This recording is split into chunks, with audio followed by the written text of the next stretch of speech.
Hi, this is Erica Merrill, and I'm the founder of Perfect Legal Video. I'm very excited to have with us today Attorney Nicole Reeves Lavallee.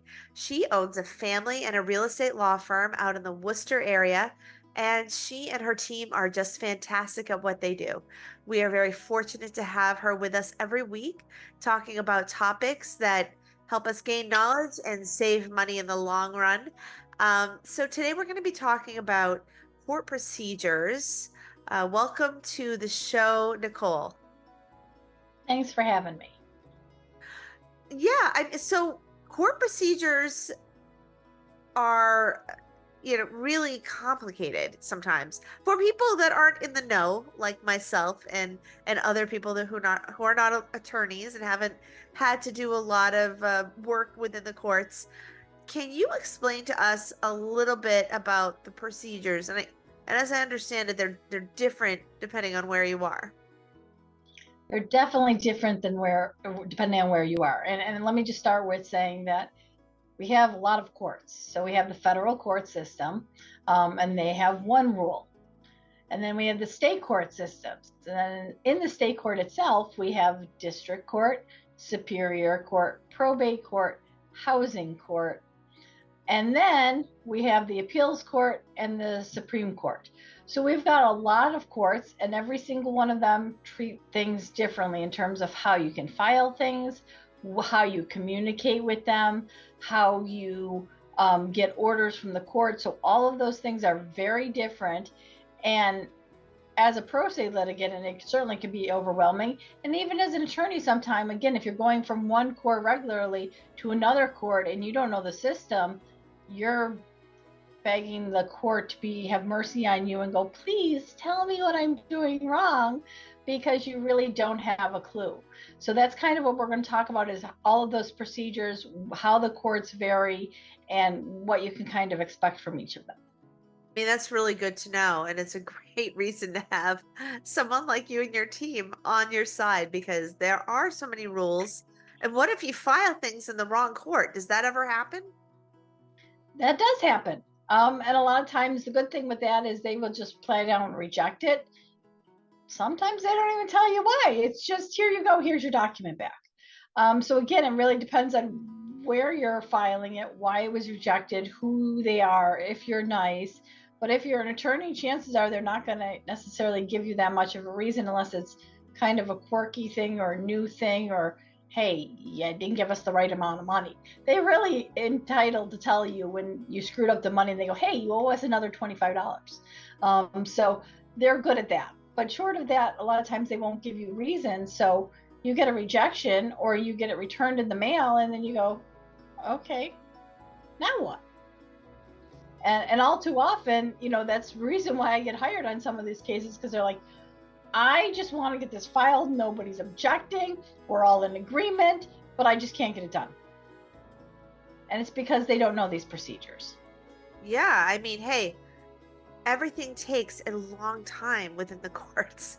There aren't many things that you can get done in a day unless you just decide to agree with somebody and you guys write it up. But even that takes time. So it helps when you file things in the right court and you're following the right procedures. Absolutely. And I think that's, a big thing, that it's a lot of time and aggravation that you're losing when you're doing that. And again, it could be a monetary thing where you're not getting results because you haven't gotten it filed, and it's now been 6 months or a year and it's still not going anywhere. So let's talk about the different courts. And gosh, how confusing was that? Even listening to how the state district has all these other courts under it, and then there's federal and there's appeals and supreme. I mean, I don't even know how you keep it all straight, but that's your job. So we'll go through them all. Let's talk a little bit about the federal and what kind of cases get filed there. So federal courts are going to be federal crimes. And obviously you'll know because it's the federal government. It's not the Commonwealth of Massachusetts. It's the United States versus Jane Smith, which tells you it's a federal court case. Other things are going to be really high value assets that, again, deal with different states. So you're going to have two different states involved, one being, Massachusetts, another one being a different jurisdiction. You're going to have a monetary value on it. And then bankruptcy court cases are all heard in the federal courthouse. So those are kind of the normal ones. From an attorney perspective, if you're an attorney, you have to e-file everything. You have to use their e-filing system, and their e-filing system is Pacer, which is a very old DOS type program. But it is what it is, because that's what you could use. And as an attorney, you have to use that system. As a pro se litigant, you can mail things into the court as long as you have all the requirements and pay the filing fee. But you're not going to get as timely results because they have to mail you back things. So it's not an instant gratification anytime you have to e-file and you don't have access to that. Wow, this makes my head spin just thinking about it. I hate documents and I hate having to follow procedures and I don't know what to do. So it's great to have someone like you. We'll talk about like what's the state side like and how does it work do all the different courts under the state district, do they communicate or is it like a lot of other government situations where it's very frustrating? So the state district court, of which there's probably at least 50, I've never actually counted them, there's a lot. Just in Worcester County alone, there's got to be at least 15. So I can't even, we can go through each county and tell you I was in a different state court this morning than I normally am in, because I'm usually in the Worcester probate and family court or the district court. And that's a whole different one. I was in Dudley court today. So again, district court, there's a lot. The good thing is they're really user friendly. They will let you e-file. They will let you mail in documents. They will let you hand deliver documents. So they are very simple in terms of how to get you the documents. Most of their documents, at least from the civil side, are accessible online. So you have the ability to do that and you can look things up. So more user friendly from district court perspective. How about the state superior courts? State superior court really frowns on attorneys doing anything other than e-filing. They're not demanding things be e-filed, but they really strongly encourage e-filing. Again, as a pro se litigant, you don't really get many people because the pro se litigants in superior court are going to be that high-end criminals. So you're going to have the felonies, you're going to have large dollar amounts in terms of, breach of contract, your medical malpractice cases, your high-end personal injury cases. That's what's going to happen in that court. So a lot of times people are not pro se in superior court because something has happened and you either get a free attorney because of the nature of the crime or you get an attorney because it's high net worth and you don't want to screw it up.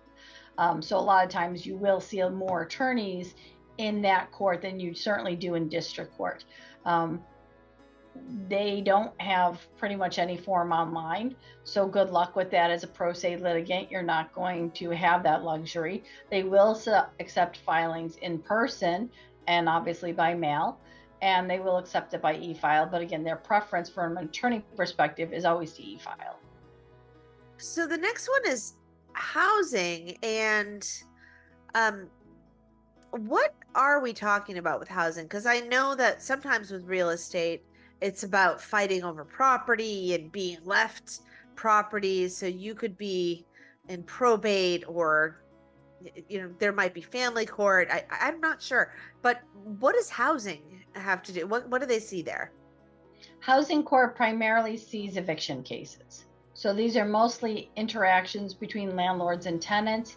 You can certainly find a purchase and sale deal gone wrong and a holdback of an escrow, and you can see those types of things there.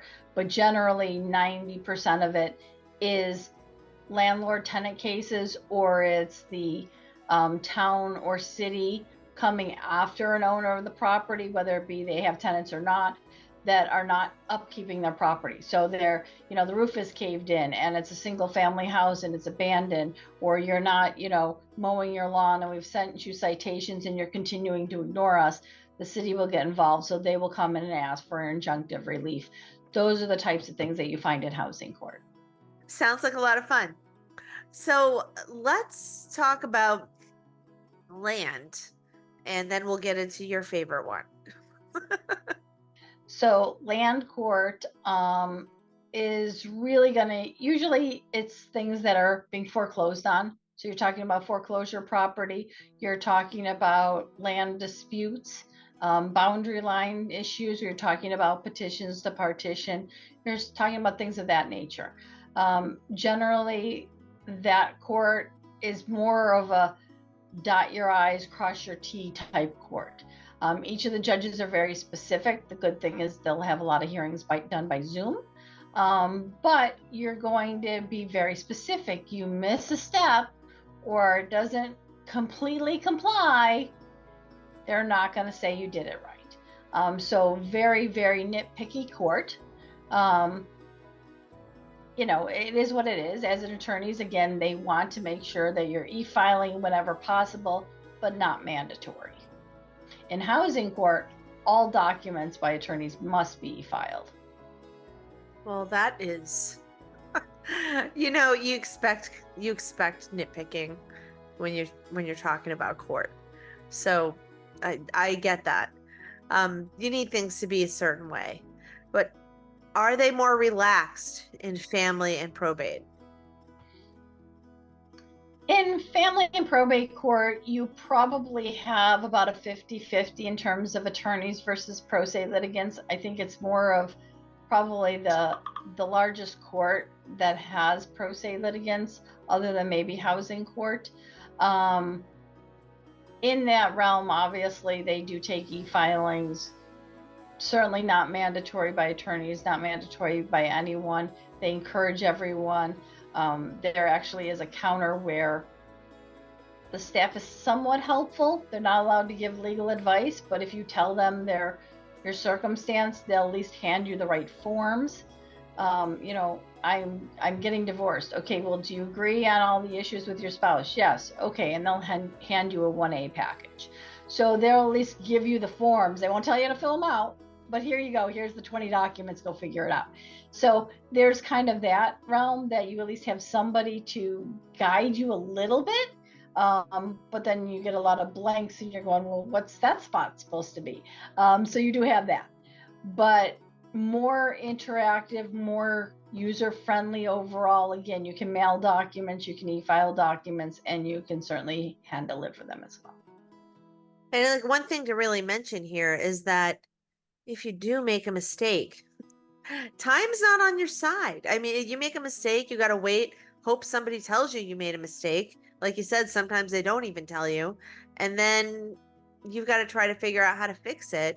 It's so much easier to have an attorney on your side who can tell you what you need to do and even fills out the forms for you, probably in 1/20th of the time that you would take to do it. Am I right? Absolutely. I mean, we see these forms every day. That's what we do. We know exactly what the form says. We don't even have to read the form because we already know it. And most likely, again, as a good attorney, you're going to have your own pre-formed forms. So you're not going to have that big, oh, let me hand write this in. And I mean, it doesn't look professional. I mean, the cool thing about it is that you have checklists and you have a staff. And as you're turning things in, the staff will say, hey, are you missing this? And by the way, we actually need the form in that way. And then also reminders on when you need it in, because you wait a long time for a date. You don't want to mess it up by not having the right information and put yourself off another 6 months, because they will change dates and it is 6 months later, sometimes a year, surprisingly, before you can get back in front of that judge.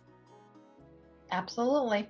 Another really annoying thing is appeals court. So you go to court and it takes forever to get something settled, and then all of a sudden someone is appealing the decision that is made, and then your case gets drawn out. You're not kidding. Like I actually thought when I went through a divorce, oh, fine, it took a year, year and a half. Great. It's done. We don't have to worry about it anymore. 6 months later, you could be back in there and the case could go out for another few years. You really have to learn to let things roll off your back, just mental health wise. But I mean, when we're talking about appeals court, tell us what we need to know about appeals. Appeals court, as attorneys, again, want mandatory that you e-file documents, not as a pro se litigant. I believe in that you can either hand deliver or mail them in as well. They're very strict on their rules. They'll give you a little bit of leeway as a pro se litigant. My suggestion is never, ever, ever go to the appeals court as a pro se litigant. You're just not going to win. You may get some extra time and get some extra time, but at the end of the day, the court's going to go, no, I'm not wasting time for the other party to go hire an attorney because you didn't do it right. And they're very strict on their rules. Again, we want to go back to rules, and we thought land court was nitpicky. They're even more nitpicky. They're going to tell you what font things have to be in. They're going to tell you what the margins have to be in. They're going to tell you how many copies of it you need to make, because it's not just one copy. So again, very, very nitpicky in terms of whether or not we're going to accept it. And they will be more inclined to reject it. Again, on motions, they'll give pro se litigants a little leeway, but at the end of the day, you're not going to win as a pro se litigant because you're not going to most likely do the brief right. So let's move on to the last court on the list, with Supreme Judicial Court. So it sounds like it would be the worst one. Is it? Well, the Supreme Judicial Court is our highest court in the state. So anything that's going to go to the state that's above the appeals court, you've already lost the first time, you've already lost the second time, now you're at the third time. Their rules are different. Obviously, they're stricter. I can honestly say I've never had anything in the Supreme Judicial Court because I don't do a lot of appeals cases. I do a handful. But at the end of the day, they get to decide most of the time whether they're going to hear the case. So very similar to the U.S. Supreme Court. They will determine it. And if they determine it, then you have to follow, again, very certain rules. But other than that, I cannot be more specific. So what's your process? How do you help your clients get their documents in? Well, again, we can do a lot of things. Obviously, the first thing is you hire me and I take care of all the documents for you, and you just sign when I tell you to. Otherwise, I'm signing on your behalf and I'm submitting the things to the court, and I'm marking up motions for the hearing dates, and I'm doing everything that I need to. Now, assuming you're trying to do it yourself, then you can always hire our company on an LAR basis so that we can help you. Maybe we look at the documents and say, hey, this will be rejected for this reason, or yes, you need this file. Then now we've helped you out in terms of drafting up the document, so we'll help e-file it for you. So we can do some things sort of behind the scenes, but at least help you out in that avenue. Or obviously you can do it all on your own and hopefully not get everything rejected. Doesn't sound promising. Sometimes it's not. So let's talk about those people that try to do it on their own. What goes on? How do they actually survive? It takes a long time. That's the issue, is that, unless you're not employed and you have a means to get to the courthouse on a regular basis, and you're not spending a crap load of money paying for parking to go to the courthouse on a regular basis, then maybe that's the right thing to do. But otherwise, you're not going to necessarily be able to talk to them. Now, you can call. A lot of these places still have a virtual registry. So you can sit at the comfort of your home, dial into Zoom, wait for somebody to come. So you're sitting there waiting, and you're waiting in the queue, and you don't know where you are in the queue. And then somebody gets to you and they say, okay, what do you need? And if you can't articulate exactly what it is you need, you've wasted their time. They're not going to be able to help you. and they're going to send you on your merry way, or they're going to say, go to mass.gov and have you look it up. So depends on how much help you need. Obviously, the other help is you go and you stand at the counter.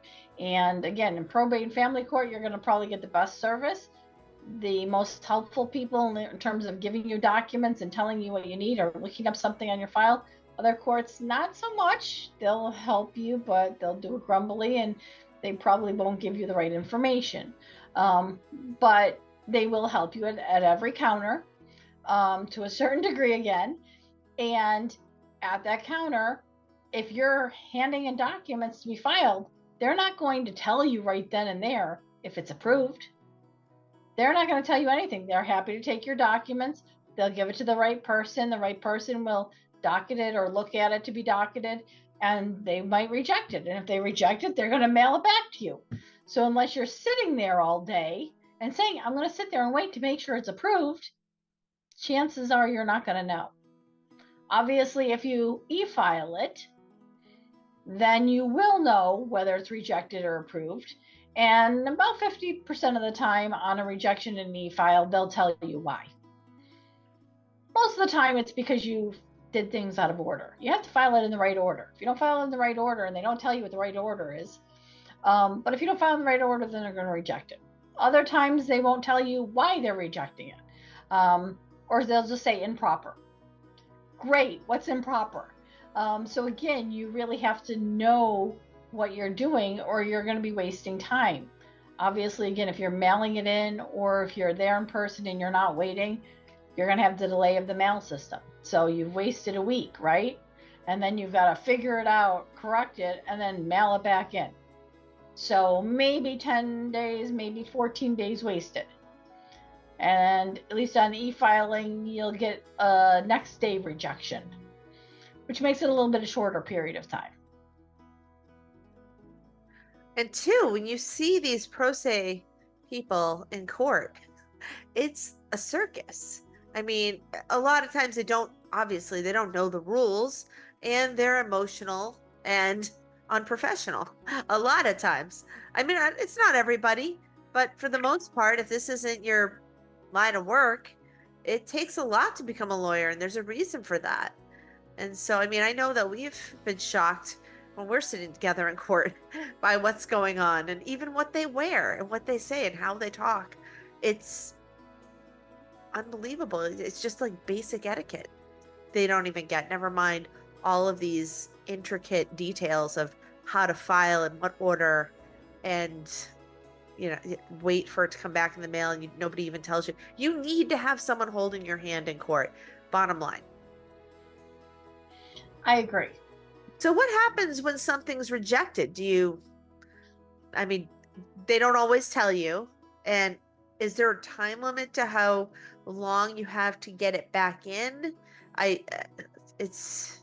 You could be missing a deadline. That's the bottom line. I mean, if you have to file an opposition, you have to file an opposition in a timely manner. In most cases, it's at least 1 day before the motion hearing, and that means it has to be given to both the opposing party and the court.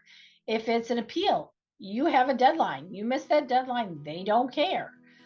So certain things have deadlines. Other things, you just lost your time and now you'll just wait longer for it to be filed. So really kind of depends on where it is in the case and what kind of case it is.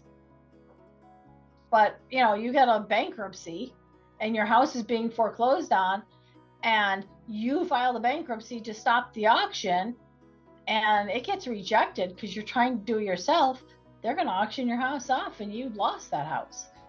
So again, something like that can be very timely. Housing court, you have the same issue where there's a stay. You're asking for a stay of execution. They've got a judgment against you. You've got 48 hours to move out.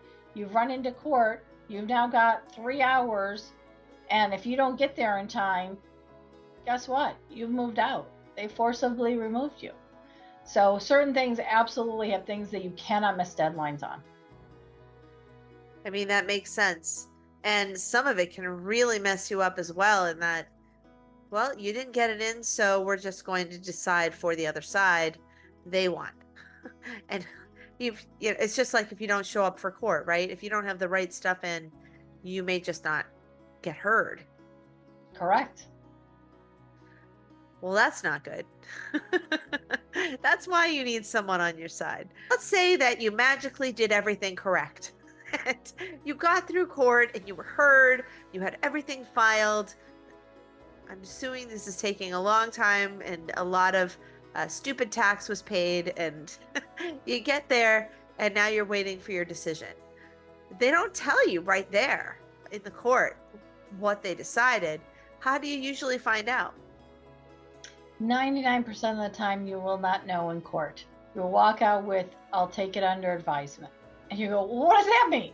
It means they're going to look at everything that you filed and you're going to remember what you said. And they might go back and listen to the transcript of what you said and the documents you provided. And then they're going to make a determination. And sometimes that means they have to do findings of facts and rulings of law and proposed orders. Sometimes it's just as simple as here's a judgment. So it really depends on where you are in your case, what they need to do. But how you're going to get that decision? You're going to get it in the mail. Very rarely, I've had a couple of cases where, again, it's emergency issues. You're there on, the 23rd of December, and we're talking about Christmas. Okay, the judge is going to say, I need everyone's email. The clerk will email you the decision because we need to know what's going to happen for the 24th and 25th. Short of that, you'll get it in the mail. If it's not a super duper emergency, you're going to get it in the mail. How long you're going to get in the mail? It depends on the court. So sometimes, again, you're talking about a week. Sometimes you're talking about a month. Sometimes, in the other courts like district court or superior court, you're waiting 6 months. So really kind of depends on what court. Appeals court, you're going to take, it can be longer, it can be shorter. It depends on whether or not they're going to grant a hearing. So there's lots of different variables, and you really need to know. And, you can call them up and go, hey, where's my court case? Where's my decision? And if you happen to talk to the right person, you go in person, you really smooth talk them, maybe they'll look it up on the docket, but maybe they won't. Well, I mean, this has been very interesting. Doing something pro se is something I would never want to do or suggest to anyone because it just sounds like a nightmare. It sounds like you could lose your case. And if something's really important to you, then you're going to want a professional. If it really doesn't matter, then I guess you can do it as a hobby and have a good time. But it's definitely a scary proposition to try to do this on your own. Absolutely. And I think that's the big thing is people don't realize like all these steps. They just think, oh, I filed a court case. I'm going to be able to go into court immediately and I'm going to be able to get a decision. I've never seen that happen. I mean, housing court is the shortest, and even housing court, you're looking at 2 to 3 months from beginning to end. So, and that's the short end. So, the larger end cases, I just went into court today and there was a case that was in 2020, 4 years later, and they just made a decision today.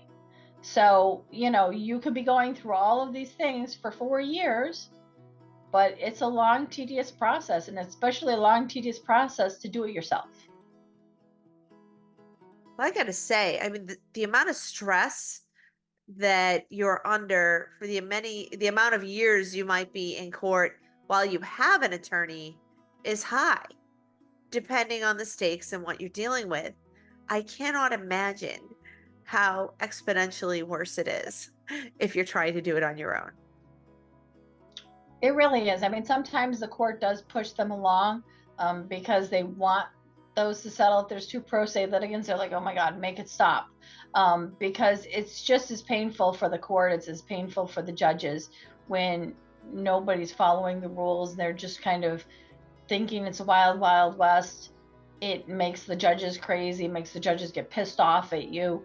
So they want it done just as much as you do. But, they'll offer, hey, do you think maybe conciliation is the right way to go, or mediation or something else, so that you're not sitting here in my courtroom torturing us? And they'll obviously say it in a nice way, but they'll make suggestions like that so to try to move you along to come up with some type of resolution.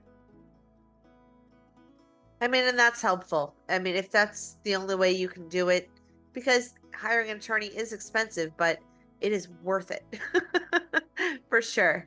So, is there anything else we should know about the court system and the filing before we go? We've gone through every court and how it goes when you have an attorney and how it goes when you have just yourself. Scary. And is there anything that you wanted to mention before we go? Just for the icing on the cake, I'm going to say that not only do we talk about all these courts, but then again, within all of these court systems, there's judges. And each one of the judges have their own nuances and their own issues and their own, I hate this, I like this mentality. So really, again, doing it pro se by yourself, one is getting it through the court system. Two, getting to deal with a particular judge. And in some cases, like when you're in district court or housing court or even superior court, sometimes you'll have a different judge every time you go in. So guess what? You can't even learn what that judge likes or doesn't like because it's literally a crapshoot. Who are we going to get today? So you think you know something and you think oh, they're going to rule in this way because I sat in their courtroom and I listened. But now you walk in and you go, who's this judge? So just be aware of that is there's thousands of judges. So get through the court system, but then you got to get through the judges. And I got to tell you, one of the best parts of going to court with you is that I don't say anything. Unless I'm spoken to, I say very little. And I would be very concerned about saying the wrong thing if I was the only person there representing myself because it's super easy to piss them off. The judges are very busy. They're sitting there looking out at benchfuls of people that are all waiting to come up. And if they're having a bad day, you're in trouble. If they're having a good day, you're still in trouble because you may be the reason that they get angry because you don't know what you're doing. So I absolutely appreciate you, and I know that your clients appreciate you too. It's nice to have know your knowledge and the way that you talk to the judge and the other attorneys, as we spoke about last week, is very respectful, and you get so much further with that. Absolutely. And I definitely appreciate that. I think more people really, if you're going to go to court and you're going to be a pro se, go and sit in court a week beforehand. See how it is. See what you can hear and not hear from the gallery. And people don't even understand how hard it is to hear some of the things that are going on, but just listening and looking at the judge and looking at their demeanor, I mean, all those things absolutely change. Well, I want to thank you so much. This has been super helpful. Thank you everyone for watching, and we will look forward to seeing you next week. Thank you.